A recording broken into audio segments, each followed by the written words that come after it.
શ્રી ગણેશાય નમઃ. નમસ્કાર દર્શક મિત્રો. મંગળનું કર્ક રાશિનું ગોચર ક્યારથી છે, એની મેષ રાશિથી મીન રાશિ સુધી એની શું અસર થશે તેની વિશેની માહિતી આપણે જોઈશું. અગ્નિ તત્વના કારક મંગળ. મંગળ એ મંગલ કરતા પણ છે અને દંગલ કરતા પણ છે. સારું ખોટું બધું કરી શકે. બુધની મીન રાશિથી રાશિ પરિવર્તન કરી ચંદ્રની કર્ક રાશિમાં એ ગોચર કરશે. તારીખ 3/4/2025 થી 6 જૂન 2025 સુધી કર્ક રાશિમાં મંગળ રહેશે. સૌપ્રથમ જાણીએ કે મંગળ એ કેટલા લોકોને પ્રભાવિત કરે છે, કઈ કઈ વસ્તુઓ પર એની અસર થાય છે. જો તમને મંગળ શુભ ફળ આપતા હોય તો શું અનુભવાય, બદ મંગળ એટલે કે અશુભ મંગળ હોય તો કેવી સ્થિતિ કરે છે, તેમજ જેનામાં અશુભ મંગળ હોય એમને કયા કયા ઉપાય કરવા જોઈએ કે જેનાથી ને શુભ ફળ એનું પ્રાપ્ત થાય, એ વિશેની માહિતી આપણે જાણીશું. સૌપ્રથમ તો જોઈએ કે મંગળ એટલે લોહી, જુસ્સો, પરાક્રમ, ભાઈઓનું સુખ. મંગળ ભૂમિપુત્ર છે. આપણે મંગળની ઉત્પત્તિ તેમજ તેમનો કઈ કઈ ચીજો ઉપર પ્રભાવ છે મંગળનો તે વિશેનો વિડીયો આપણે આના પહેલા કર્યો. શુભ મંગળ તમને ભૂમિ સુખ આપે. તમે શુભ મંગળ હોય તો કયા કયા સુખ તમે મેળવી શકો? સૌથી પહેલું તો પોતાના નામે મકાન, જમીન આ બધું હોય. ભૂમિ સુખ આપે, મકાનનું સુખ આપે, ધન સુખ આપે, પુત્ર સુખ. આ બધી કામનાઓ જે તમારી છે એ પૂર્ણ કરે. મન ઈચ્છિત કામનાઓ જે છે ને એ મંગળથી પૂરી થતી હોય છે. શત્રુઓ પર વિજય અપાવે, સારી વિદ્યા તમે મેળવી શકો, ઐશ્વર્યની પ્રાપ્તિ કરાવે. એવું કહેવાય છે કે અભિષ્ટ સિદ્ધિ અપાવે. એમાં બધું આવી જાય. એમાં એવું કહેવાય છે કે ધર્મ, અર્થ, કામ અને મોક્ષ આ બધું દીર્ઘ આયુષ પણ અપાવે. આ બધું મંગળથી શુભ ફળ પ્રાપ્ત થતું હોય છે. જેનો મંગળ સારો હોય અને આ બધું સારું જોવાય છે. હવે જોઈએ કે અશુભ મંગળ, બદ મંગળ હોય તો કેવું અનુભવાય? તો સૌથી પહેલું તો નાની નાની વાતે ગુસ્સો, ક્રૂર વિચાર, સારા વિચાર જ ના, ઉતાવળિયો નિર્ણય, કુટુંબમાં ક્લેશ, કટુભાષી, જે બોલે ને કડવું જ બોલે, ધનની કમી, પૈસાની કમી રહે, નાની નાની વાતનો ગુસ્સો, વાદ વિવાદ થઈ જાય, લડાઈ ઝઘડા ટંટા, આ બધું, નિરાશા, આંખના ખૂણામાં લાલાશ રહે, અતિશય કાળી મજૂરી કરાવે, હતાશા, ઋણી બનાવે, પૈસાનું ઋણ વધી જાય, કર્જ વધે, મિત્રો સાથે સંબંધો બગાડે, એમાં ખામીઓ શોધવરાવે, પારિવારિક સંપત્તિમાં પણ ઝઘડા કરાવે. આ મંગળ જે છે ને તમારી કુંડળીમાં જુઓ 1, 4, 7, 8 અને 12. ફરીથી કહું, તમારી કુંડળીમાં મંગળ 1, 4, 7, 8 અને 12મા સ્થાને હોય તો લગ્નમાં પણ વિલંબ કરાવે. અમુકોને તો અધવચ્ચે બ્રેકઅપ પણ કરાવે. આ બધું મંગળથી અમુક વખતે થતું જોવાય છે. એનું આ અશુભ ફળ હોય છે. તો આ બધું બદ મંગળ એટલે કે અશુભ મંગળનું ફળ હોય છે. આપણે જોઈએ કે મંગળ કેટલા લોકોને અસર કરે. તો કહેવાય છે કે કુંડળીમાં મંગળ 1, 4, 7, 8 અને 12મા સ્થાને હોય ને તો આ મંગળને પ્રભાવિત કરે છે. એ સિવાય પણ મંગળની 4મી, 7મી અને 8મી આ દ્રષ્ટિ એ પણ પ્રભાવિત કરે છે. એટલે કે તમે જુઓ મોટે ભાગે દરેક મોટા ભાગના સ્થાનમાં મંગળ સારું કે ખોટું ફળ આપનારા હોય છે.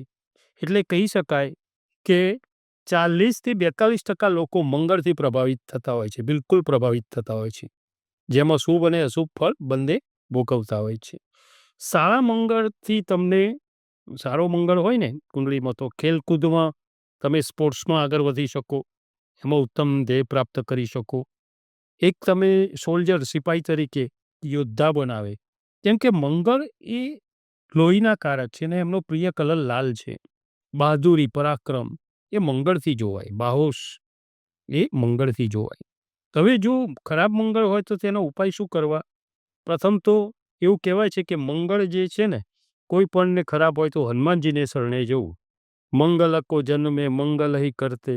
મંગળવારે સવાર સાંજ હનુમાન ચાલીસા, પછી સુંદરકાંડનો પાઠ આ બધું કરવું જોઈએ. બીજું મંગળનું દાન, લાલ વસ્તુનું દાન, લાલ વસ્ત્રનું દાન, મસૂરી દાળનું દાન કરો, ગોળનું દાન કરો. આ બધું સારું વસ્તુ છે મંગળના અધિપત્યવાળું. તો આ બધું દાન કરવાથી પણ મંગળ શુભ રહે છે. બીજું જોવાય તો જાપ કરવા જોઈએ અથવા કોઈના પાસે કરાવવા જોઈએ. મંત્ર છે એનો બીજ મંત્ર ઓમ ક્રામ ક્રીમ ક્રોમ સહ ભૌમાય નમઃ. આ મંત્રના 40,000 જપ સંખ્યાથી એના જાપ કરાવવા જોઈએ અથવા કરવા જોઈએ. બીજું શિવ પૂજા કરવી જોઈએ. યજ્ઞ મંગળ શાંતિ યજ્ઞ કરાવવા જોઈએ. બીજું કહેવાય કે મૂંગા રત્ન, જે મંગળનું રત્નનું નામ છે મૂંગા રત્ન, એ તમારે અનામિકા આંગળી, જે ભગવાનને ચાંદલો કરીએ છીએ ને, એ આંગળી ઉપર કોઈ જ્યોતિષીની પરામર્શ લઈ અને સોનામાં ધારણ કરવું જોઈએ. વાદ વિવાદમાં ના ઉતારવું જોઈએ. ખાસ આ એક પ્રયોગ કરી જુઓ, બધી જ રીતે સફળ થવાય. કોઈ પણ વાતચીત ચાલતી હોય ને, તો સામેલાની પૂરી વાત સાંભળી અને પછી અભિપ્રાય આપવો. કેમ કે વાદ વિવાદમાં ના ઉતરો ને તો બી મંગળ શુભ બની જાય છે. કેમ કે મંગળથી વાદ વિવાદ પણ થતા હોય છે. મેષ રાશિ, અક્ષર અલય. મંગળનું મિથુન રાશિથી કર્ક રાશિમાં થતું આ ગોચર તમારી રાશિથી ચોથા ભાવમાં થતું. તમારી રાશિના સ્વામી મંગળ 3 એપ્રિલ 2025થી 6 જૂન 2025 સુધી તમને કેવું ફળ આપનારા થશે એને વિશેની માહિતી આપણે. તો કર્ક રાશિમાં મંગળ એ નીચના બને છે. તમારી રાશિથી ચોથા સ્થાનેથી છે.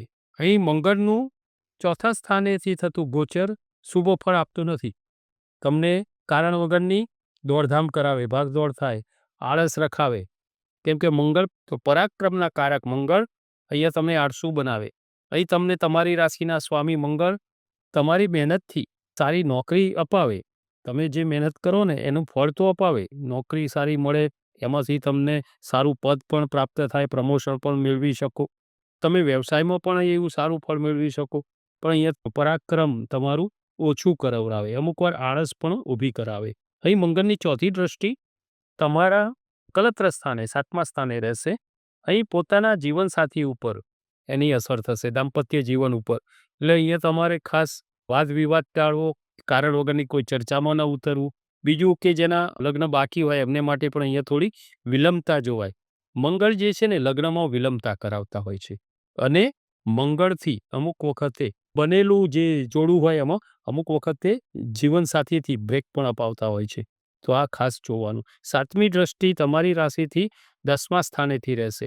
અહીંયા તમને 10મા સ્થાનનું સુખ સારું મળે. કેમ કે અહીંયા તમે જુઓ તો પિતાનો સાથ સહકાર તમને અહીંયા મળે, એમનો અભિપ્રાય સારો તમને ઉપયોગી થઈ પડે. 10મા સ્થાનેથી મંગળ એ શ્રેષ્ઠ ગણાય છે, દીર્ઘબલી ગણાય છે. તમારાથી સારા ધાર્મિક કાર્યો થાય. તમારા ઉપર કારણ વગરનો કોઈ ખોટો આરોપ ના આવે એનું ખાસ ધ્યાન રાખવાનું. અહીંયા કોઈ મુસીબત કારણ વગરની ના એ થઈ જાય એનું ખાસ ધ્યાન રાખવાનું. તમારું કર્મ ધર્મ પ્રત્યે વધારે પ્રેરિત થશે. મંગળની 8મી દ્રષ્ટિ તમારી રાશિથી 11મા સ્થાને રહેશે. અહીં તમને લાભ પણ મળશે. કેમ કે 11નું લાભો સ્થાન જે છે તમને તેનાથી આર્થિક લાભ થોડો અપાવે, ચાન્સ મળે. પણ અહીંયા તમારો મંગળથી સ્વભાવ થોડો દંભી બની શકે. અમુક વખતે બોલવામાં કટુભાષી પણ થઈ શકાય, અહંકાર વધારી શકે. તેમજ કારણ વગરનો કોઈ વાદ વિવાદ ઝઘડો ન થાય એનું પણ અહીંયા તમારે ધ્યાન રાખવું પડશે. તમારી રાશિના સ્વામી નીચ રાશિમાં ગોચર કરે છે ને, એટલે આ બધું થઈ શકે. પણ જો તમારી જન્મકુંડળીમાં મંગળ સ્વદ્રોહી હશે અથવા શુભ હશે, બદ મંગળ નહીં હોય, તો આમાંનું કશું તમે નહીં અનુભવો. તો આ સમયમાં થોડો વાદ વિવાદ પણ તમારે ટાળવો, ઝઘડાથી પણ થોડું દૂર રહેવું. કોઈની વાત પૂરી ન થાય ને, ખાસ આ ધ્યાન રાખવાનું કે વાત પૂરી સાંભળવાની. જ્યાં સુધી વાત પૂરી ન થાય ત્યાં સુધી બોલવું નહીં.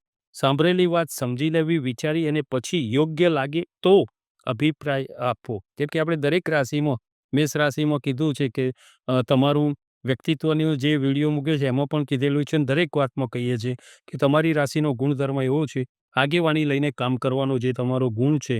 અને તમને ટોળામાં પાછળ રહેવું નથી ગમતું, આગેવાની લઈને કામ કરવાનો ગુણ છે. એટલે એમાં અભિપ્રાય, વાદ વિવાદ, આગેવાની લો એટલે બધું જ થાય. એટલે અહીંયા થોડો આટલો સમય તમારે સંભાળી લેવાનો રહેશે.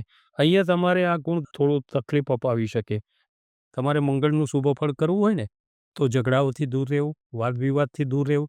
બીજું કે ચણા અને ગોળનું દાન કરવું, એનો ઉપાય તમને કહું છું. મંગળવારે મસૂરી દાળનું દાન કરવું. બીજું કે એકંદરે મંગળનું કર્ક રાશિમાંનું ગોચર તમને જોઈએ તો તમારી રાશિથી ચોથા સ્થાનેથી થતું આ મિશ્ર ફળ આપનારું રહેશે. મંગળ શાંતિના યજ્ઞ પણ કરાવવો જોઈએ મંગળવારે, અથવા તો તમે આગળ કીધું એ પ્રમાણે મંગળના જાપ પણ કરાવી શકો. જાપ સંખ્યા છે 40,000.